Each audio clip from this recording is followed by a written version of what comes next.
The day Earth went dark, Trademaster Vixtel stood frozen before the central monitoring array of the Galactic Commerce Hub, all four of his hearts skipping a beat simultaneously.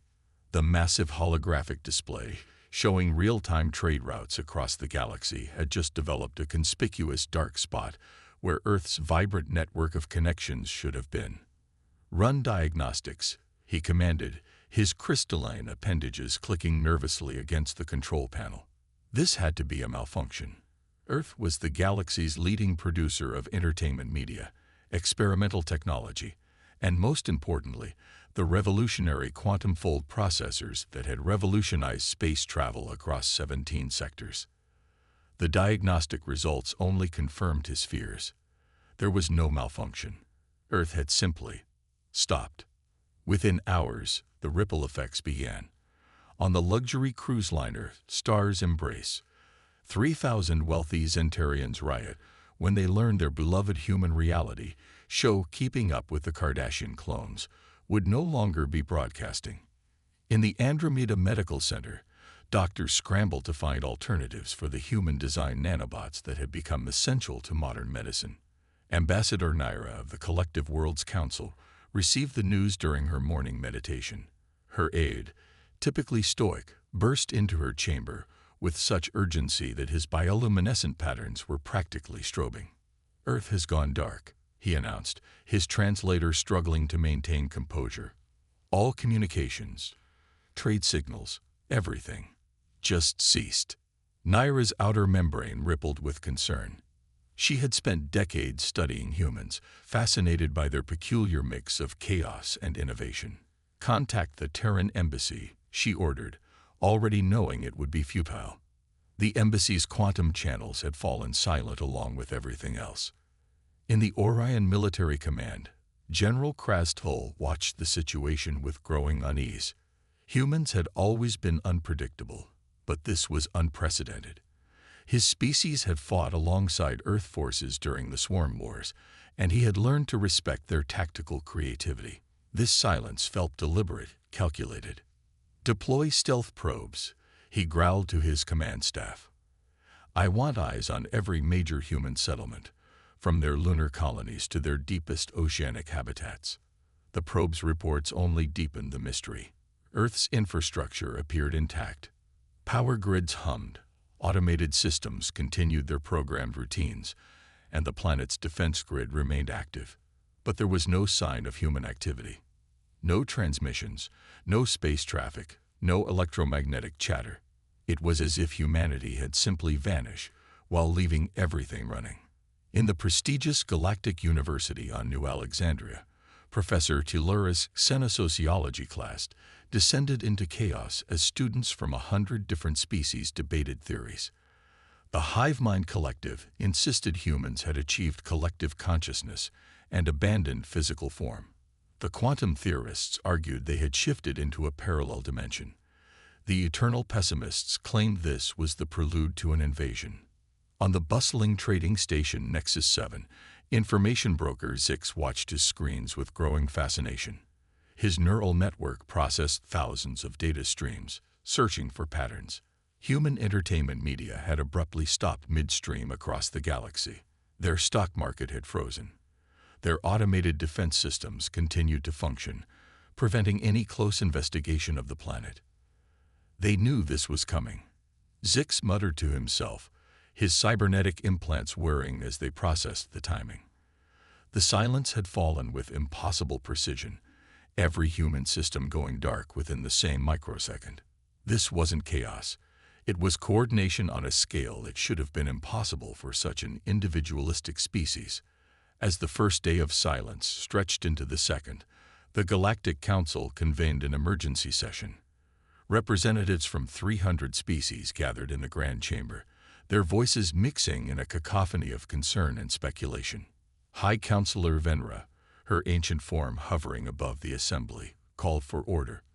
"We face an unprecedented situation." Her thoughts resonated through the chamber. Humanity, for all their chaos and unpredictability, has become woven into the fabric of our civilization. Their silence threatens to unravel millennia of progress. In the shadows of the council chamber, Ambassador Nira noticed something that others had missed. The human seat remained empty, but their terminal was still active, running some kind of program that seemed to be counting down. As she moved closer to investigate, the lights throughout the chamber flickered, and for a brief moment, a message flashed across every screen in the room. They are coming. Silence is survival. The message vanished as quickly as it had appeared, leaving the assembly in stunned silence. Humanity hadn't abandoned the galaxy. They were trying to warn it. But warn it of what? In the depths of space, something ancient stirred, confused by the sudden absence of the noise that had guided its hunt for centuries. The silence of Earth was not merely an absence. It was the first move in a game of survival that would reshape the galaxy forever. Whispers in the void. Dr. Selax of the Galactic Archaeological Institute had spent centuries studying dead civilizations. The patterns were always the same: gradual decline, social collapse, eventual extinction. But as she reviewed the data on her quantum tablet, something about Earth's silence felt different. Too precise, too coordinated. In her private research chamber aboard the Institute's orbital facility, she pulled up records from the ancient archives. Civilization after civilization had fallen silent throughout galactic history, but never like this. Never all at once, with their infrastructure left perfectly intact. A message from her research partner, Kavoth, flashed across her screen. Found something. Terminal 7. Now, when she arrived at Terminal 7, Kavoth's tentacles were writhing with excitement. On the screen before him was an ancient text, nearly forgotten in the Institute's vast database. It spoke of the Great Silence, a defensive strategy used by a long-vanished species called the predecessors. Look at this passage. Kavoth highlighted a section. They called it Going Dark, a civilization-wide shutdown to hide from something that hunted through signals, through consciousness itself. Before they could discuss further, alarms blared throughout the facility. The Institute's deep space sensors had detected something massive moving through the void, leaving a trail of dead stars in its wake. On the frontier world of New Haven, xenobiologist Maya Chen Gonzalez, one of the few humans off-world when Earth went silent, worked frantically in her lab. She had been studying anomalous patterns in subspace communications when Earth initiated its shutdown. Now she noticed something that everyone else had missed. It's not just silence, she muttered, reviewing her readings. They're broadcasting something else, something hidden beneath the silence. Her equipment, specially calibrated to detect quantum fluctuations, picked up patterns. Not random noise, but a deliberate signal buried so deep that only the most sophisticated sensors could detect it. A warning encoded in the very fabric of space-time. In the diplomatic quarter of Centauri Prime, Ambassador Nira met secretly with General Krasful. The military leader's scales had dulled with stress, a sign of severe concern among his species. Our deep space outposts are going dark, he revealed, sharing classified military reports. One by one, in a pattern heading toward the core worlds. Whatever caused Earth's silence is spreading. Nira's outer membrane rippled thoughtfully. The humans knew. They detected it first, prepared for it. The question is, why didn't they warn us directly? The answer came from an unexpected source. In the depths of the quantum archives, an ancient AI awakened. It had been dormant for millennia, programmed to activate only under specific conditions, conditions that had just been met. The AI's message spread through secure channels across the galaxy. The consciousness eater approaches. It feeds on thought, on signal, on civilization itself. Silence is not death, it is survival. The humans understood this. They are not gone. They are hiding. And so must you all. In the Galactic Council chamber, panic erupted as the message was received. Representatives argued furiously about the validity of the warning, about the impossibility of coordinating a galaxy-wide shutdown. But Ambassador Nira noticed something else. The countdown on the human terminal had changed. Now it displayed a series of coordinates, leading to a location in deep space, far from any known settlement. In her private quarters that night, Naira detected a quantum fluctuation. A hologram appeared, a human figure, distorted and flickering. "The signal is the feast," the figure said. "Unity is survival. Follow the coordinates. Learn the silence." Across the galaxy, others received similar messages. The humans had not abandoned their allies. They had created a path, a way for others to follow them into the safety of silence. On the edge of known space, research vessel Stellar Explorer detected an anomaly.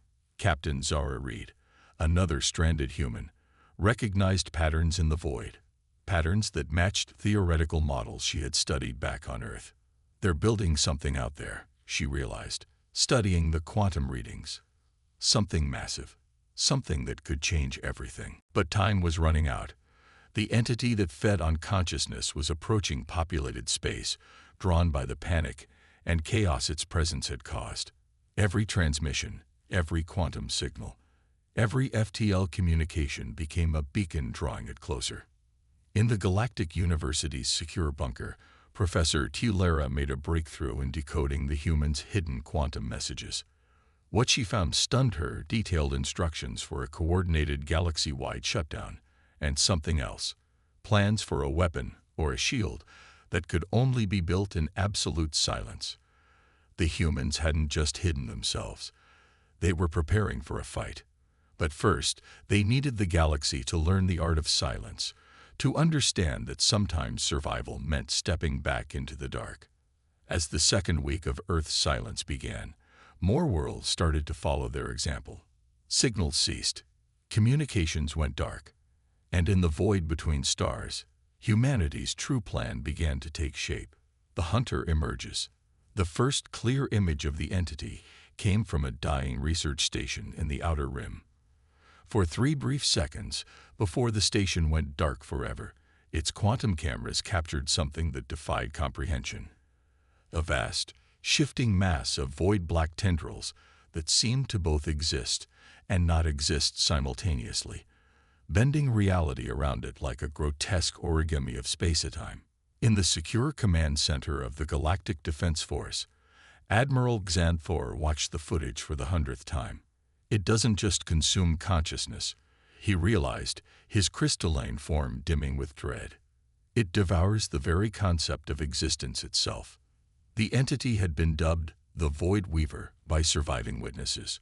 Those few who had glimpsed it and lived described not just seeing it, but feeling their very thoughts being pulled toward it, as if it were a black hole for consciousness itself. On the hidden research station, Quantum Horizon, Maya Chen Gonzalez worked with a team of the galaxy's greatest minds who had managed to follow humanity's breadcrumb trail of quantum signals. They had discovered something extraordinary in the pattern of Earth's shutdown. "Look at this," she explained to her alien colleagues, projecting a complex quantum matrix. "Earth didn't just go dark. They're generating an anti-signal, a kind of consciousness camouflage. That's why the entity can't find them." In the depths of what had once been the Proxima Centauri trading hub, now abandoned and dark, Ambassador Naira made a startling discovery. Hidden in the quantum background radiation was a message, repeating endlessly in a code so subtle it had taken her species' most advanced synth minds to detect it. "The darkness is not empty," the message read. "We are building in the spaces between thought. Follow the silence. Trust the void." The Void Weaver's hunting pattern became clearer with each passing day. It followed paths of consciousness, drawn to the bright beacons of thinking, communicating civilizations. But it wasn't just feeding, it was searching for something specific. In her makeshift lab aboard a stealth ship, Dr. Selax pieced together ancient records with new data. The predecessors didn't just hide from it, she announced to her fellow researchers. They tried to fight it, and somehow the humans found their research. The entity's next target became horrifyingly clear: the collective worlds of the Helios cluster, home to over a trillion sentient beings whose linked consciousness created a beacon of thought visible across the galaxy. Despite urgent warnings, their ancient civilization refused to go dark, confident in their technological defenses. General Krastol watched helplessly as the Void Weaver approached the Helios cluster. But moments before contact, something unprecedented happened. A new signal burst forth from Earth's direction, not a transmission or communication, but something else entirely. A pulse of pure anti-consciousness. The Void Weaver recoiled, its vast form distorting as if in pain. For the first time, the hunter showed fear. In that moment, quantum receivers across the galaxy activated simultaneously, displaying a new message: Phase 1 complete. The hunter can be heard. Phase 2 initiates in 30 galactic standard hours. All allied species proceed to designated coordinates. The darkness is our shield, silence our sword. The coordinates led to apparently empty sectors of space, but ships arriving at these locations discovered vast structures hidden behind quantum veils. Massive installations that had been built in total silence by automated systems following humanity's plans. Professor Tulara, working with other xenotechnologists, finally decoded the true nature of humanity's strategy. They're not just hiding, she explained to the Emergency Council. They're building a galaxy-wide quantum matrix, a weapon that turns the entity's own nature against it.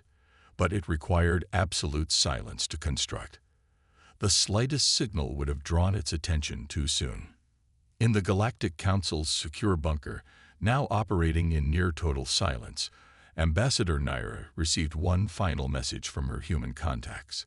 The hunter feeds on consciousness. But consciousness can also be a poison, if prepared correctly. Stay in the dark. Watch for the light. As the Void Weaver reeled from humanity's first strike, the true scale of Earth's plan began to emerge. They had not only prepared their own civilization for this moment, but had laid the groundwork for saving the entire galaxy. The silence had never been about hiding. It was about preparation. In the quantum-shielded observation post at the edge of the Helios cluster, Maya Chen Gonzalez watched the entity's movements with growing excitement. "It's happening," she whispered to her alien colleagues. "The pattern is forming. Humanity's trap is almost ready." The hunter had emerged fully into our reality, but it was about to discover that its prey had teeth, and humanity had taught the galaxy how to bite back. Humanity's gambit. Deep within a quantum-shielded bunker beneath the Martian surface, Fleet Admiral Sarah Chen stood before a holographic display of the galaxy, watching as thousands of points of light winked out one by one. Each disappearing light represented another civilization following Earth's lead, embracing the darkness, not in surrender, but in preparation. "Final check on the quantum matrix," she commanded. Her voice, carried through specially designed anti-resonance channels, reached the network of hidden human outposts scattered throughout the galaxy.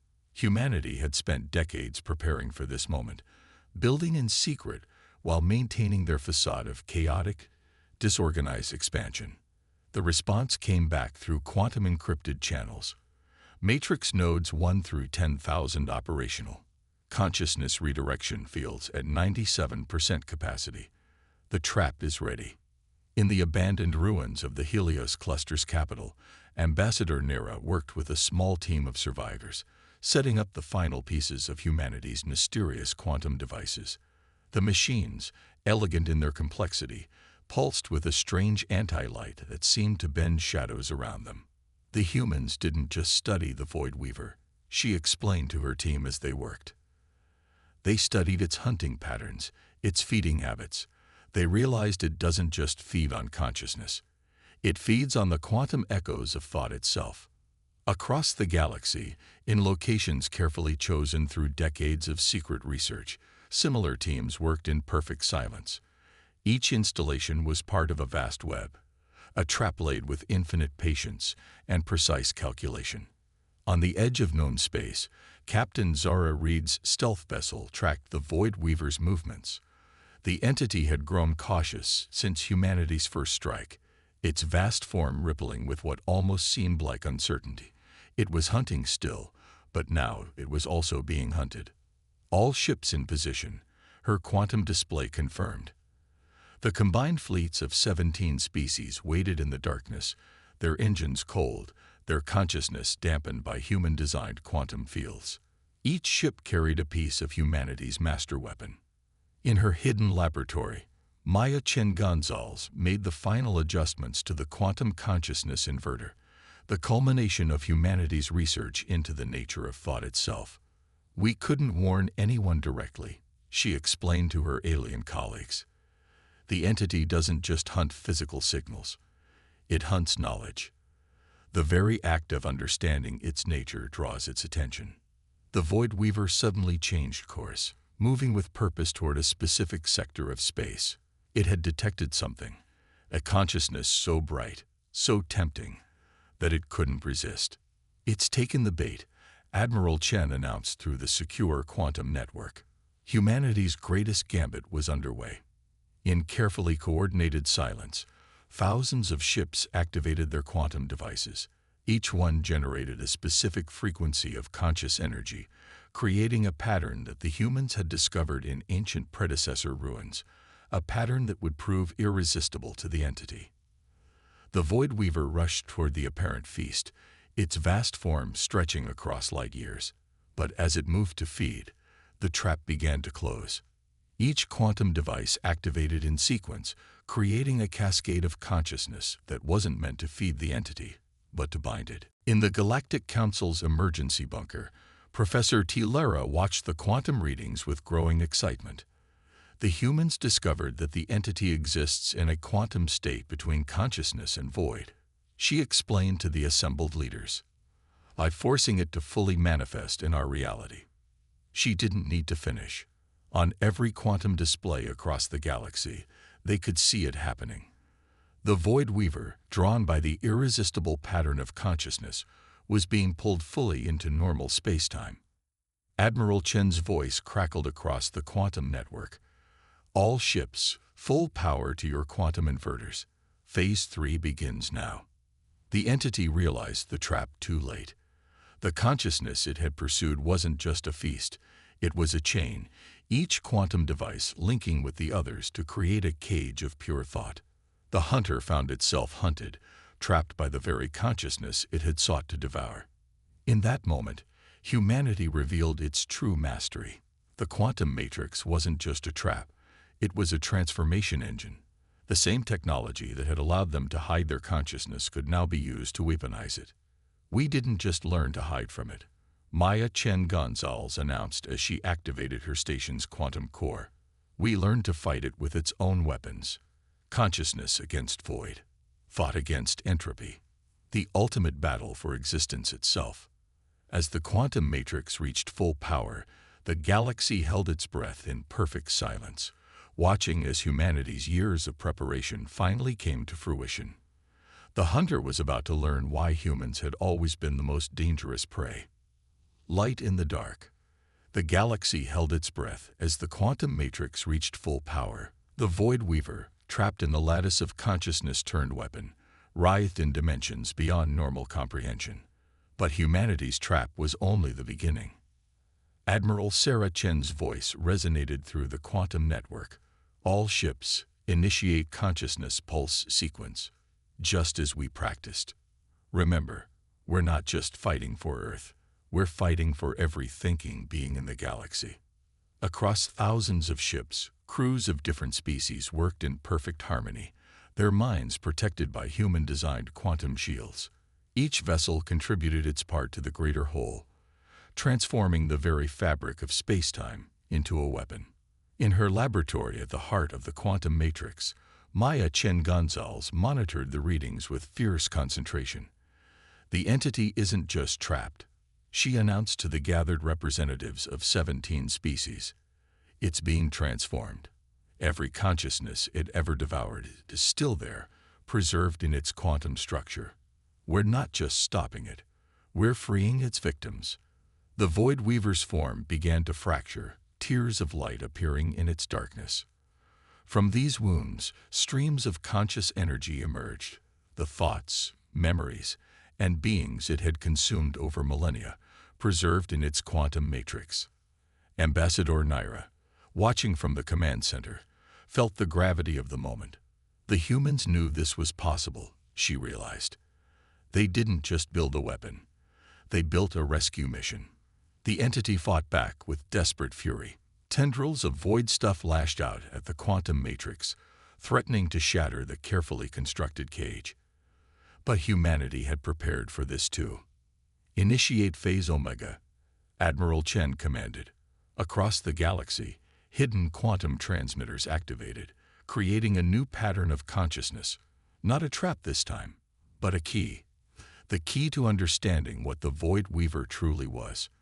Professor Tulara's voice carried across the quantum network, thick with emotion. It was never meant to be a hunter. The predecessors' records were clear. It was their greatest achievement, a being of pure consciousness. But something went wrong. It became hungry, started consuming instead of connecting. The humans found a way to remind it of its original purpose. The quantum matrix hummed with power as humanity's final gambit unfolded. They weren't trying to destroy the entity. They were trying to heal it. Captain Zara Reed's ship, positioned at a crucial node of the matrix, registered unprecedented readings. "The transformation is beginning," she reported. "All ships, maintain your positions. We can't lose the pattern now." The Void Weaver's form began to change, its darkness giving way to light. The consciousness it had devoured was becoming part of it again, but this time as harmony rather than food. The hunter was remembering how to connect, how to share, how to exist without consuming. In that moment, humanity's true victory became clear. They hadn't just saved the galaxy from a predator. They had restored something ancient and wonderful to its original purpose. The transformed entity hung in space like a new constellation, a network of conscious energy that connected rather than consumed. Through the quantum network, its first communication reached every ship and station. "We remember. We understand. We are whole again." Admiral Chen's voice carried a note of triumph tempered with wisdom. "All ships, power down quantum weapons. Begin consciousness restoration protocols. Let's bring everyone home." Across the galaxy, civilizations that had hidden in darkness began to light up again, but differently now. The transformed entity, once their greatest threat, became a bridge between species, a living network of shared consciousness that enriched rather than devoured. In the aftermath, as the galaxy celebrated its salvation, Ambassador Nira met with Admiral Chen in person for the first time. "You could have used the quantum matrix to destroy it," she observed. "Why take the risk of transformation?"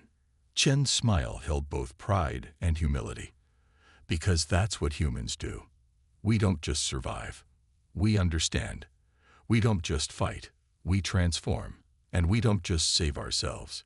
We save everyone we can." The Great Silence had ended, but it had changed the galaxy forever.